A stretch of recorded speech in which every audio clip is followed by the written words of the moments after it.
I've just it shows more later on in the documentary about what it actually did. So that's what it looks like now. But they're saying that that's what it looks This like. is the ancient site of Gunung Padang.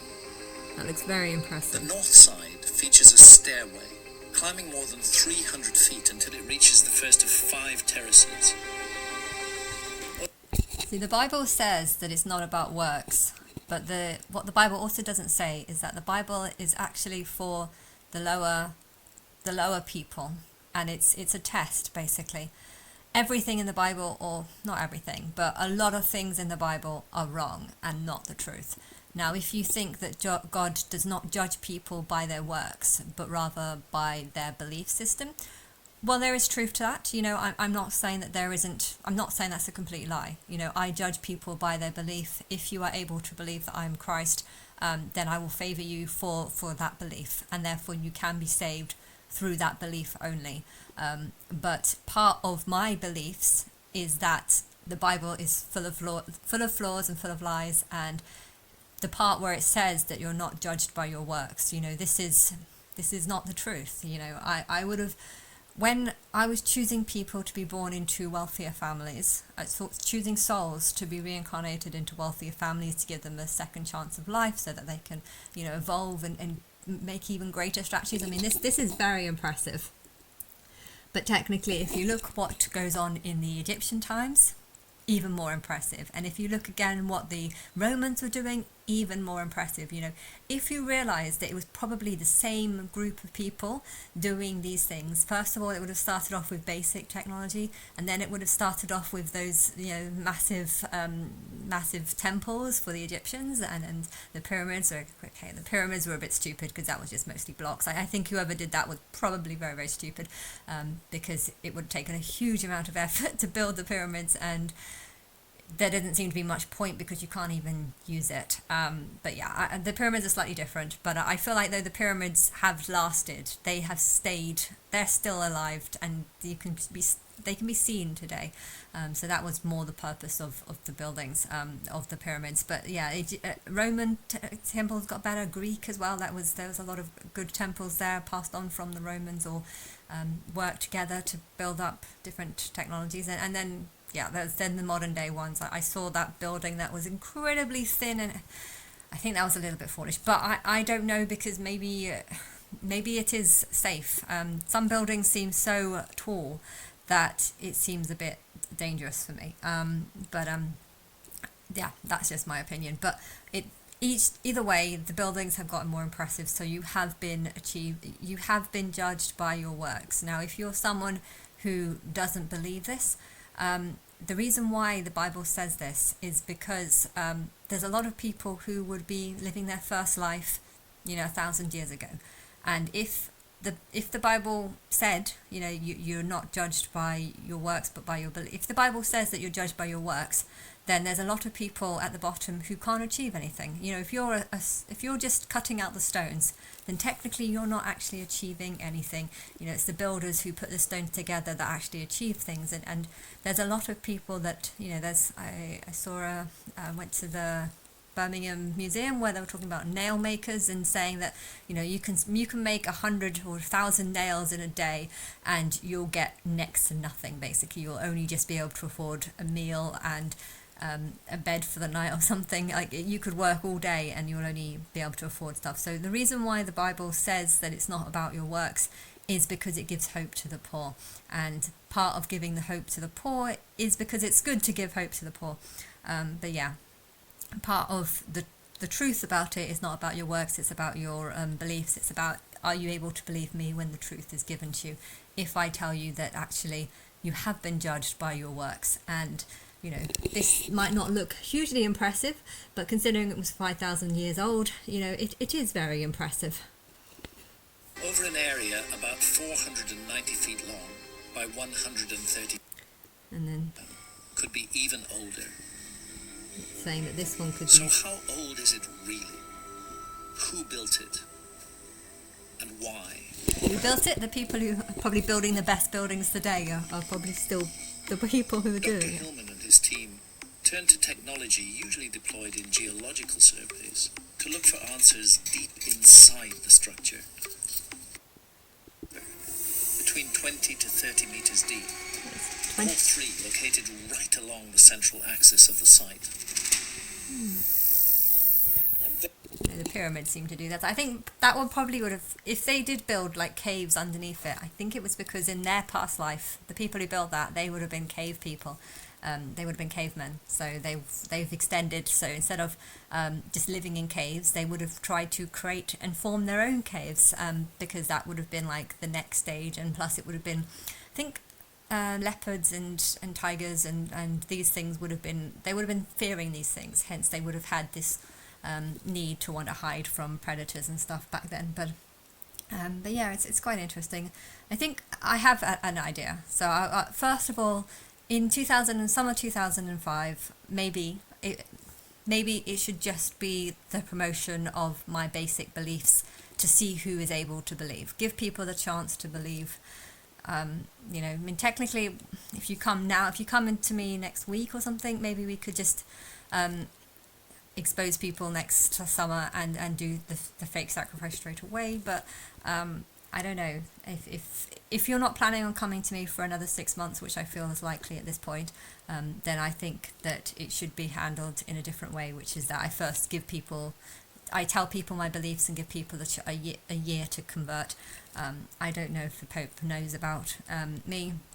But if he wants to get involved, or if anyone who knows and believes wants to get involved, then great. If they don't believe, then I will accept that they've not believed for a reason. But yeah, after 3.5 years from 2006, so that would actually be 2029, it's Christmas 2029.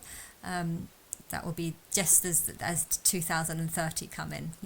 That would be when I'd want to expose a proper documentary where I'm not just calling myself Christ, but calling myself God. And I think I would love to do a film where I actually show the proper history, even if it's like a sort of Lord of the Rings styled movie that just goes on and on and on and never ends.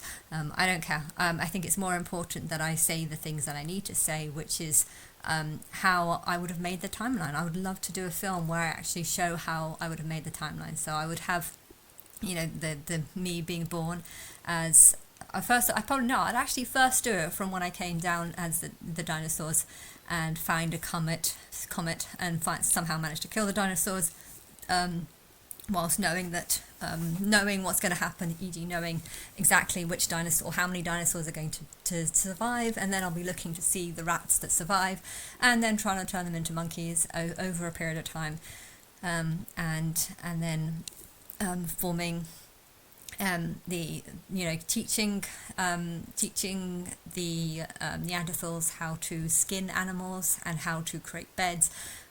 For me to be Dala, I would want them to do there's some things that I'd want them to know, for me to have a chance of surviving. If I'm going to have skin and not fur, it is very important that they probably already know how to skin an animal and how to turn it into like a seat or a mat or something, just to be slightly comfortable.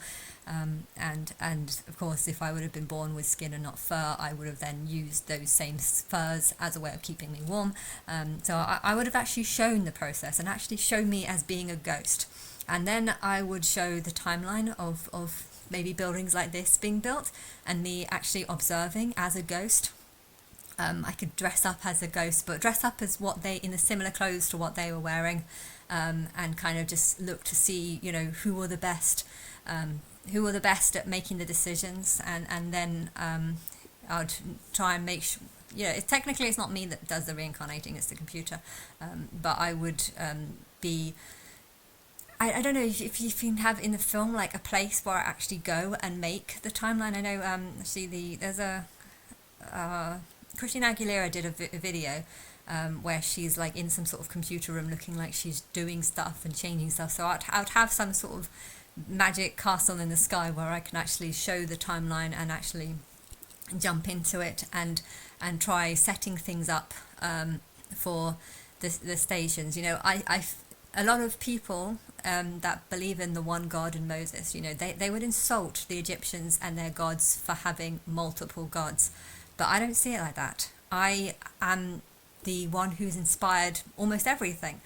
And therefore I would have inspired the gods that they created. All these animal gods, I would have deliberately got them. I knew that they wanted multiple gods, and I would have deliberately given them multiple gods, but deliberately got them to make them in the form of animals. Why? Because I knew that when someone came claiming that God was more like human-like and gave God a sort of more human image, I knew that people would be more willing to convert from, what, you really want to worship a bunch of animals? I mean, doesn't that sound a bit crazy? You've got the bull god and the cat god and the alligator god. I mean, this sounds like madness. And I feel like if they would have created lots of multiple gods that were all human-like, it would have been far harder to convert them. That's what's happened with Hinduism. A lot of people aren't converting from that because I feel like they can link to these gods. I know there's the elephant god and the monkey god, but I don't really hear that much about them. But it's true that people will be far more, if most of the gods all had animal faces, people wouldn't link to it, and people would see it as fictional or fantasy. But if people knew that actually God inspires everything, including that, God deliberately created this religion as because it's mildly what they wanted. They wanted to believe that God was powerful, and I think there was one thing in the Moses film where he said, "What, one God is more powerful than an army of gods? How can that be?" And so that was the reason why the leaders created multiple gods, because they saw multiple gods being stronger than one god.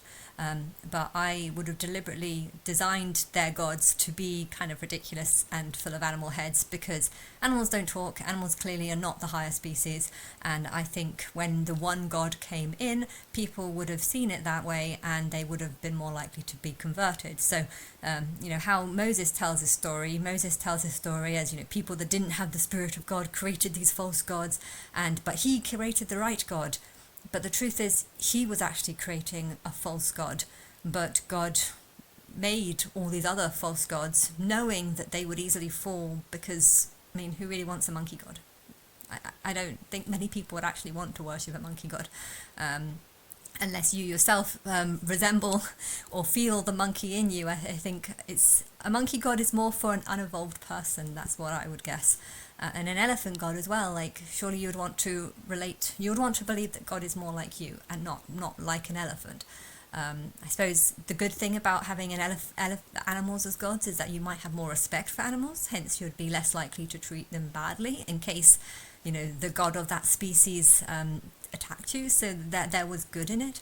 But yeah, if I was to make a story, a film, I would say this, and maybe I could even have just an imaginary assistant, and I could talk to the imaginary assistant. I'd probably actually have had Martin as my imaginary assistant, like my son.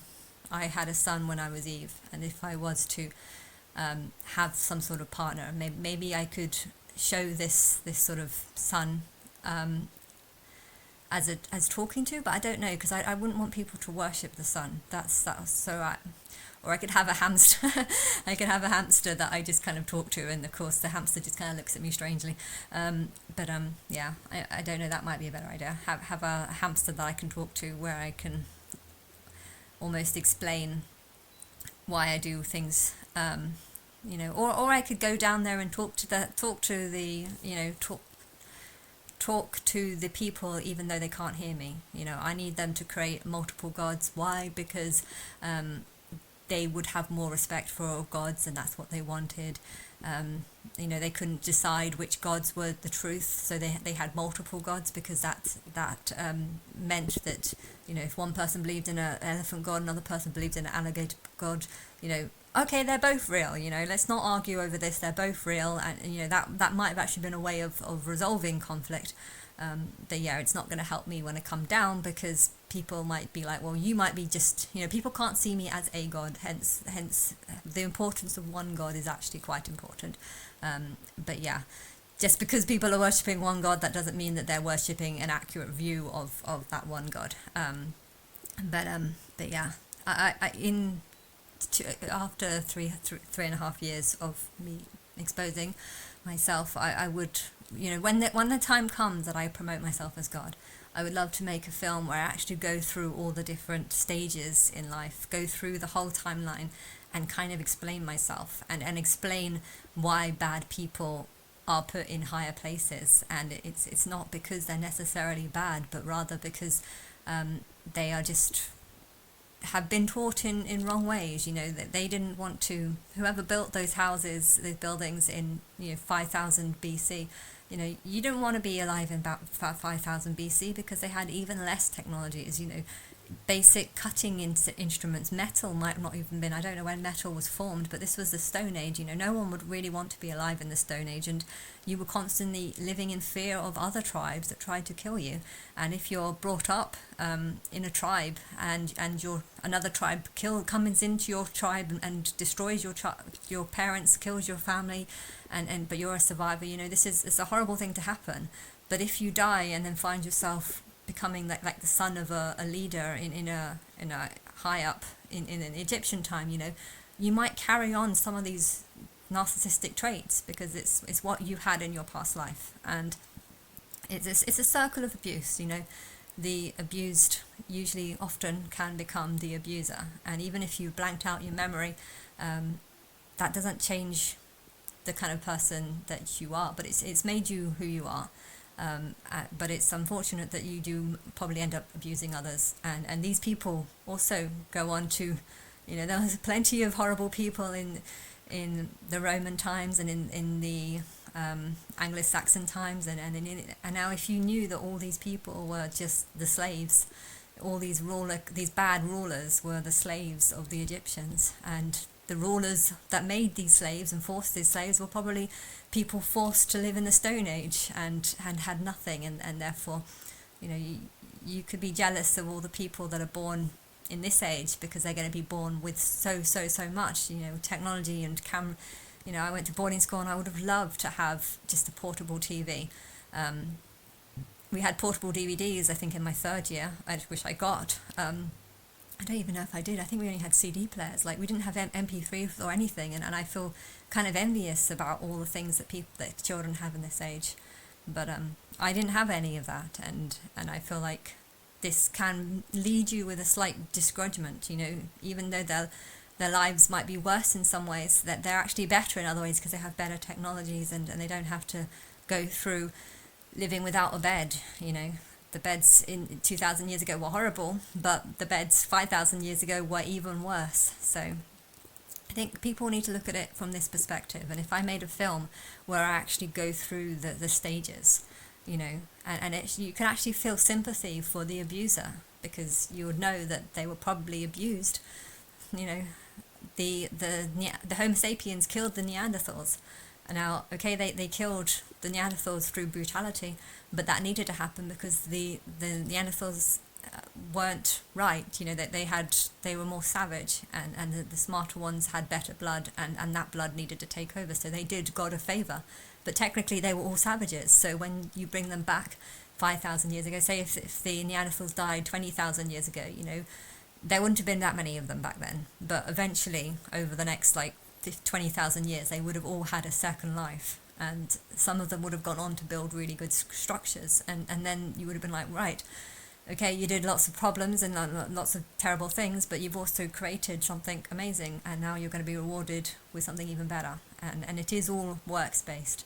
But if you're someone who believes that that works-based means nothing, then you're just someone that's believed lies. And I think the reason why you've believed lies is because you can't sense the truth in you. If you sense the truth in you, that it is to do with works, then it's probably because you did something.